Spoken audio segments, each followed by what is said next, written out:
this technique can avoid opening the heart?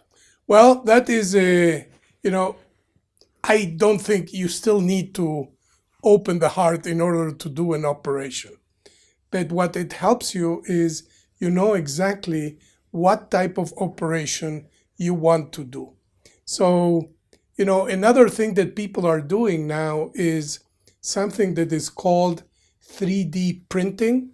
So people take the ultrasound and they can print the ultrasound findings and you can create a model of the heart.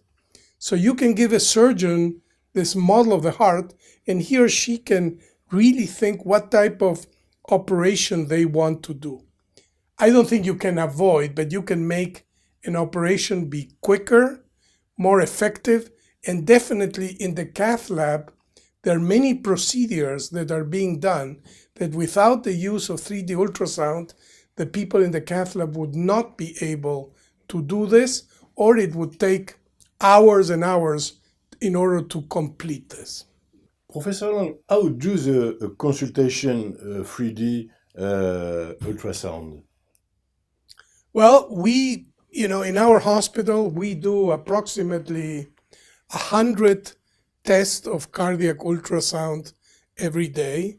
We have about 14 people who acquire these images. In English, we call these people sonographers. And each of these machines have the capability of acquiring both two-dimensional and three-dimensional imaging, because there are two different ways in which you can get these images. You can get these images from the surface, from the thorax, or you can put a camera in a tube that you make people swallow. So you see the heart from behind and you get very clear images. That is called transesophageal echo.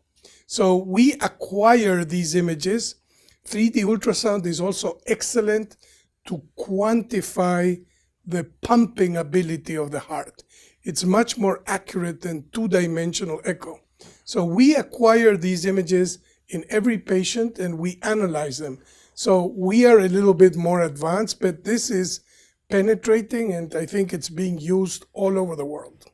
Is the 3D ultrasound allows to make new diagnoses? Well, that is a good question. There are times in which you can truly make, I always say that if somebody is excellent at two-dimensional echocardiography, it is difficult for three-dimensional echocardiography to make a new diagnosis. But a three-dimensional echo, because you're seeing the entire heart, makes it much easier to make a diagnosis. Not only that you can make a diagnosis, but you can look at the exact location of where the problem is. Not only you can look at the location, but you can look also at the relationship of this lesion with the adjacent structures. So in reality, you don't probably make a new diagnosis, but when you make a diagnosis, you learn much more about it.